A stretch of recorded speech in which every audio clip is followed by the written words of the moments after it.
Assalamualaikum warahmatullahi wabarakatuh. Salam sejahtera untuk kita semua. Apa kabarnya rekan-rekan mahasiswa-mahasiswi Universitas Dian Nusantara? Kita berjumpa kembali di mata kuliah komunikasi dan lintas budaya. Ini adalah pertemuan kita yang kedua. Tidak terasa kita sudah memasuki pertemuan yang kedua. Mudah-mudahan Allah Subhanahu wa taala Tuhan Yang Maha Esa memberikan kita keberkahan kesehatan sehingga kita bisa menyelesaikan mata kuliah ini dengan sukses dan lancar. Rekan-rekan semuanya, sebelum kita memulai proses belajar mengajar ini, alangkah baiknya sama-sama kita berdoa agar proses belajar mengajar ini berjalan dengan sukses dan lancar. Berdoa menurut keyakinan dan kepercayaan masing-masing. Berdoa dimulai.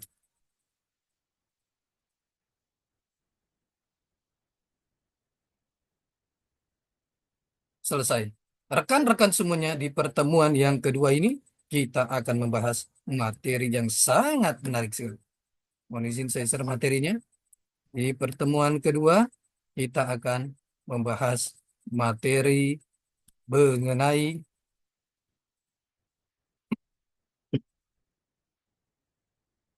komunikasi intra dan antar pribadi dalam komunikasi bisnis.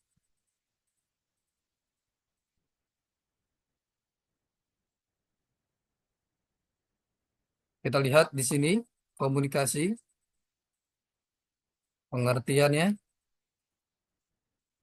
komunikasi intrapersonal, komunikasi intrapersonal, komunikasi intrapersonal. Pengertian intra pribadi, seorang individu menjadi pengirim, komunikator sekaligus penerima pesan, komunikan yang memberikan feedback pada dirinya sendiri.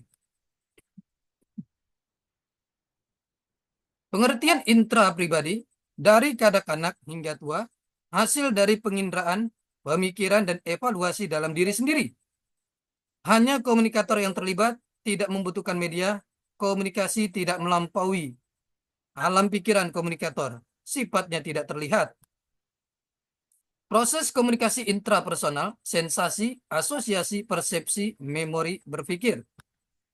Proses komunikasi intrapersonal, proses penyerapan informasi, stimulus melalui panca indera. Penguatannya menguatkan sensasi melalui pengalaman, pemaknaan informasi, stimulus, akumulasi dari berpikir, asosiasi, persepsi, kognitif, motif, dan sikap. Richard N. Lynn membayangkan, melamun, mempersepsikan, dan memecahkan ada masalah. Rahmat, proses pengelolaan informasi, proses melewati 4 tahap, sensasi, persepsi, memori, dan berpikir. Jurgen N. Gregory berbicara kepada diri sendiri, membaca dalam hati, mengulangi apa yang didengar. Berbagai kegiatan tambahan dalam hal berbicara dan mendengar apa yang dipikirkan, membaca dan mendengar dapat meningkatkan konsentrasi dan retensi. Judy and Paul sebagai proses menggunakan pesan untuk menghasilkan makna di dalam diri. Huda, komunikasi yang dilakukan oleh satu orang saja atau terjadi dalam individu, sepertinya ketika sedang menghayal, seolah-olah kita sedang berkomunikasi dengan diri kita sendiri.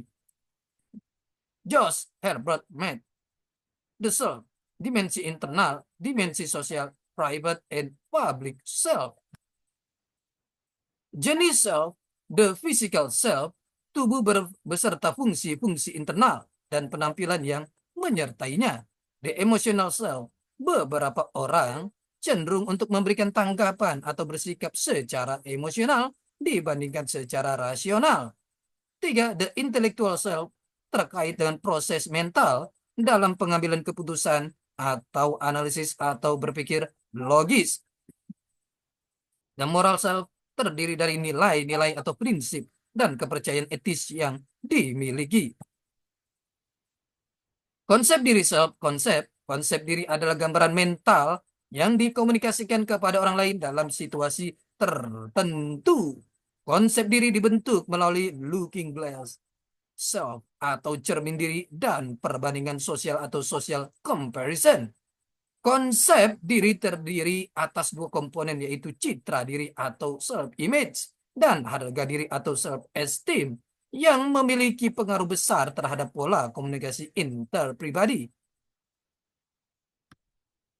Nubuat yang dipenuhi sendiri atau self-fulfilling prophecies.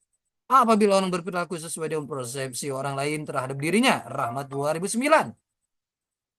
4 prinsip ketika melakukan studi tentang hubungan antara interaksi dengan pengharapan dan penampilan, yaitu membentuk pengharapan yang pasti, mengkomunikasikan pengharapan verbal dan non-verbal, memberi tanggapan terhadap petunjuk tersebut dengan cara menyesuaikan perilaku mereka. Hasilnya adalah pengharapan menjadi nyata. Robert Rosenthal. Teori intrapersona, message design logic, expressive design logic, konvensional design logic, rhetorical design logic. Teori akomodasi komunikasi memahami perbedaan dan kesamaan budaya yang berkaitan dengan bahasa dan tutur kata. Teori pengurangan kepastian kapan, mengapa, dan bagaimana setiap individu menggunakan komunikasi untuk meminimalisasi keraguan mereka ketika berinteraksi dengan orang lain. Teori pelanggaran harapan, asumsi membuat ruang pribadi dan afiliasi. Variabel komunikasi intrapersonal nilai orientasi dia berdasarkan kepercayaan, reaksi yang berimpikan sikap tentang sesuatu seorang, dan juga pandangan yang mengundang serta bagian yang buruk kepercayaan. Nilai, sikap, dan kepercayaan. Elemen-elemen komunikasi intrapersonal decoding. Integrasi, memori, persepsi, encoding, umpan balik, feedback, gangguan, intervensi.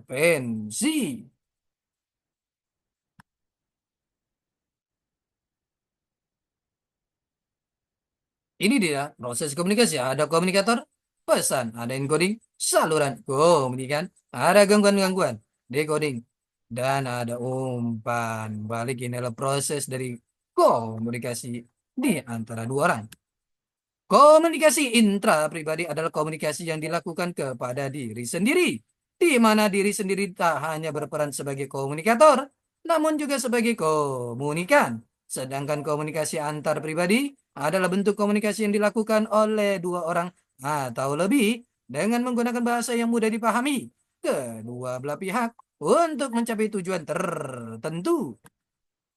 Manfaat komunikasi intrapersonal, memahami diri sendiri, memahami diri dan emosi sendiri. Emosi kurang lebih mempengaruhi pikiran, perenungan, keterampilan analitis yang baik, memvisualisasikan dan memelihara salah dalam bergairah arah, peningkatan keterampilan dalam pengambilan keputusan, memahami konsekuensi keputusan. Komunikasi antar personal, latar belakang makhluk sempurna, makhluk monodualis, makhluk sosial. Teori komunikasi antar personal, 1. Joseph A. Davidson menyatakan bahwa komunikasi antar pribadi adalah proses pengiriman dan penerimaan pesan antara dua individu atau antar individu dalam kelompok dengan beberapa efek dan umpan balik seketika. 2. Edward M. Rogers dalam Depari. Komunikasi antar pribadi merupakan komunikasi dari mulut ke mulut dengan interaksi tatap muka antara beberapa orang pribadi.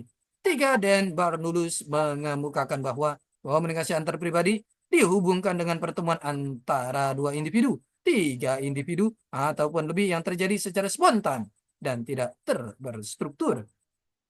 4. Onong O. Effendi mengutarakan bahwa komunikasi antar pribadi adalah komunikasi antara dua orang di mana kontak langsung terjadi dalam bentuk percakapan, bisa langsung berhadapan muka face to face, atau bisa melalui media seperti telepon. Ciri khas komunikasi antar pribadi yaitu dua arah atau timbal balik. Karakteristik komunikasi antar pribadi, Judy C. Person, dimulai dari diri sendiri, self, aspek, apa si pesan dan hubungan antar pribadi. Syarat keterdekatan bising antar pribadi bersifat transaksional, melibatkan banyak pihak yang ketergantungan tidak dapat diubah maupun diulang. Jenis hubungan antar pribadi ada perkenalan, persahabatan, keakraban, suami istri, orang tua dan anak. Biarkan apa adanya.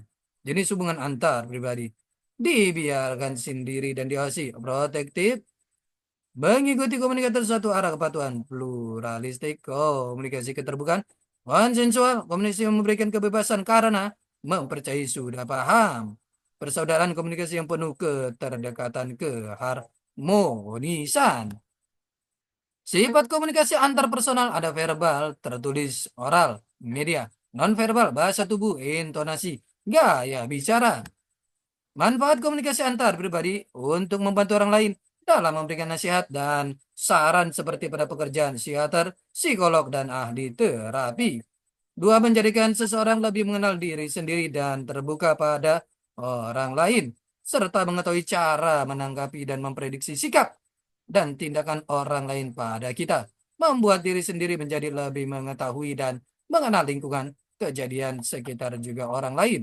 Mengajarkan diri sendiri untuk lebih menghargai dan memelihara hubungan yang baik dengan orang lain guna meningkatkan rasa positif dalam diri dan meniadakan rasa kesepian, ketegangan, dan stres.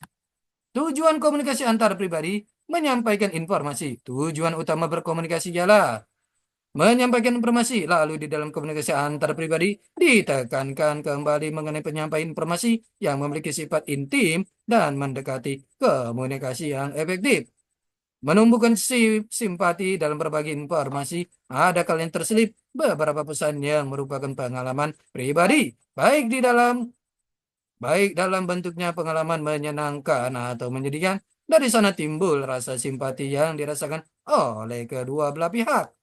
Menumbuhkan motivasi, tidak jarang pula dari informasi yang dibagikan, menimbulkan motivasi tersendiri apabila pesan tersebut berisi kisah-kisah inspiratif yang mampu menggugah kepribadian diri sendiri.